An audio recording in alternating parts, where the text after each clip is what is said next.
แต่สดจังหน่อยลง YouTube เนาะพ่อเนาะลง YouTube ก่อนจังหน่อย เกิดมาเป็นคนยากจน ข้างไรครับ ลูกก็บอกว่า แต่ลูกคนนี้นี่นะ ตัวจริงเสียงจริงพี่น้อง เกิดมามันพอกระเธ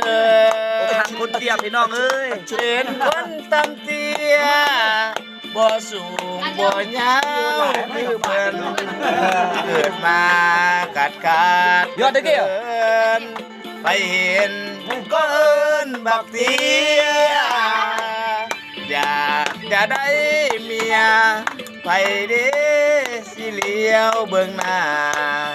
ผิวพรรณหูบอ่างกายยากินผมเทวาปันเฮีย พี่เอาหรอ สาวใดเด้ลาสังกันอาสามาเป็นเมีย เอาแหละ มาห่าง เอาเลย กับคนตำเตี้ เอาเลย ยคืออายคนนี้แด่นอนกราบขอไหว้วอนอินพรหมเทวา ฮึบ สวยลูกเด่นาเมตตาลูกนี้ได้บ่ช่วยสงสายแนนเมื่อคู่ให้ลูกเด่นอ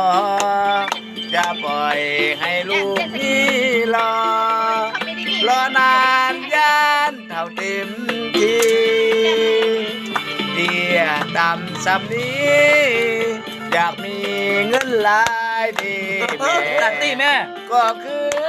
สิพ่อใครแดผู้สาวผู้แส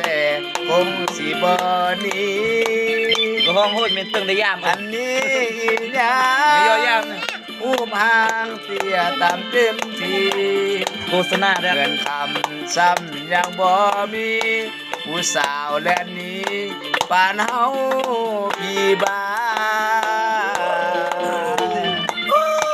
เจ้าเจ้าเจ้าเจ้าเจ้าย้อนวาสนาของคนเตี้ยเลือกเกินบ่ได้พี่น้องเอ้ย มันบ่พอน้ำห่อนแม่มัน เดือนเดือน แม่มันพามันพิษกรรม เกิดผิดเดือนขอโทษเขา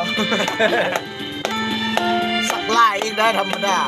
ไอ้พ่อไม่ไร ไปเจอห้างเต้นเรื่องยุงขี้ โอ้ยอันตราย ไอ้พ่อไม่ไร กราบขอไหว้วอนอินพรหมเทวา เอาออกเลยนึง ช่วยลูกเด่นาเมตตาลูกนี้ได้บ่ช่วยสงสายแนมเนื้อคู่ให้ลูกแด่นออย่าปล่อยให้ลูกนี้รอนานยานเท่าเต็มทีเที่ยต่ำสำนี้อยากมีเงินหลายเด้แม่ ก็คือสิพ่อใครแด่ผู้สาวผู้แสคงสิบ่หนี ปันย่อยปันย่อย อันนี้อีหยัง ปันย่อย รูปห่างเตี้ยต่ำเต็มทีเงินคำซ้ำยังบ่มีผู้สาวแลเดียวก็ยังติดหนี้กินมีบ้า เอ้ยฟังเพลงนี้แล้วคิดฮอดเมียเก้าเด้อ ขึ้นแล้วขึ้นแล้ว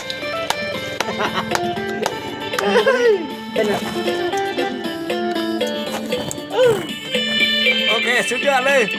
ฝากกดไลค์กดแชร์กดติดตามเด้อ ทางซองอยู่ หัวอกคนเตี้ยทางช่อง YouTube เพลงนี้หัวอกคนเตี้ยที่เมื่อ ไอ้บ้าน ที่ไปวัน เซนแนล เจแนลฝากกดไลค์กดแชร์กดติดตามกด Subscribe กดกระลิ่งแต้วเด้อ